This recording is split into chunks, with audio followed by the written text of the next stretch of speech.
Hi, this is Gordon Kramer from the Tamamshud blog. On screen you can see a copy of the Somerton Man code page.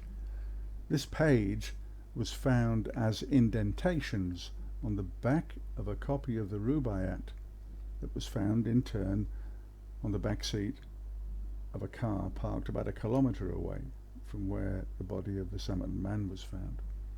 The police photographed what they saw, the indentations that they saw on the back of this book, and then used a process which included turning it negative to show up those indentations.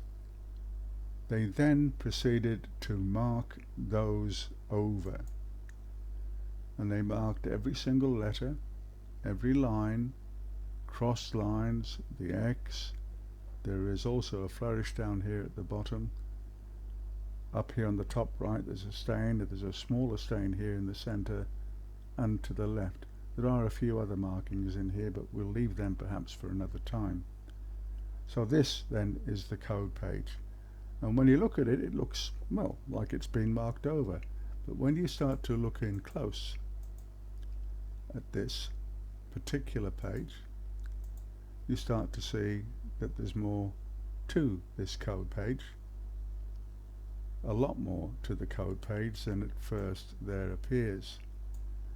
So if you look at this base of the S here, and the letter M and the Q and the A, and especially those crossed lines, there are heaps and heaps of markings. In fact, you can see they're not actually just markings, they are a lot more than that. They are letters and numbers written into the various lines that have been covered over by the police.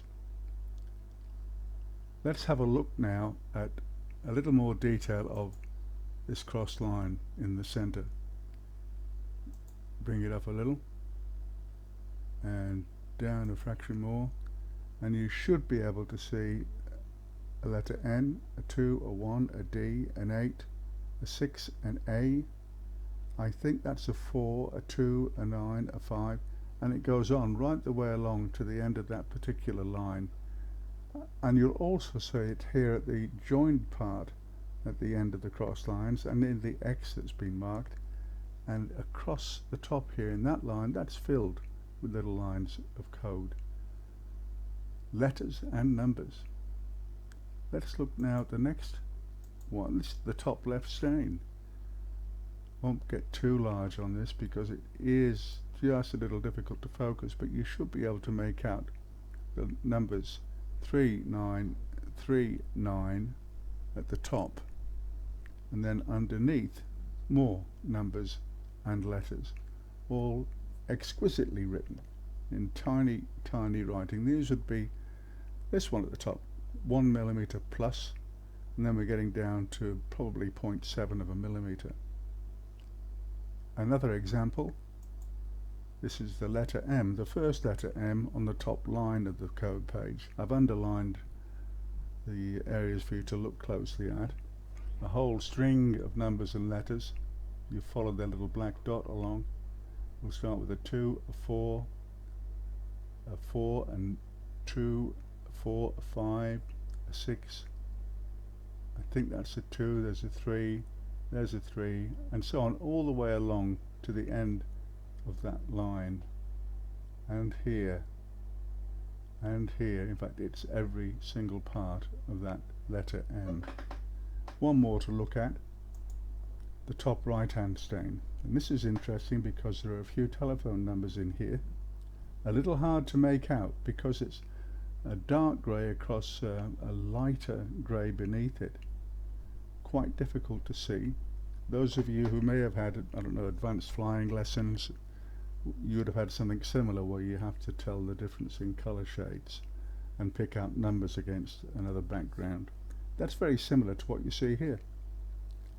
This has been done, again, very cleverly. It's very professional. It's a concealment job, and it says to me and to a lot of other people, this is an espionage case, and this is the proof of that. So that, ladies and gentlemen of the audience, is the presentation today on the Somerton Man code page. I hope you've enjoyed that, and I hope that you spend a little time to come around to the blog at tamamshud.blogspot.com.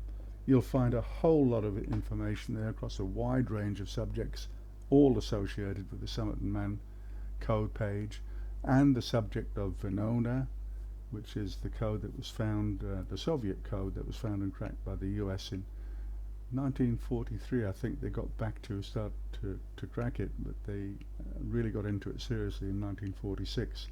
And in 1948, that was a watershed year for the Venona project in lots of ways. Information on that is there, as well as on various other spies and people we've looked at as possible candidates for being the Somerton Man. That concludes it. Look forward to having you pop along to the blog, and thanks for your time today. Cheers for now.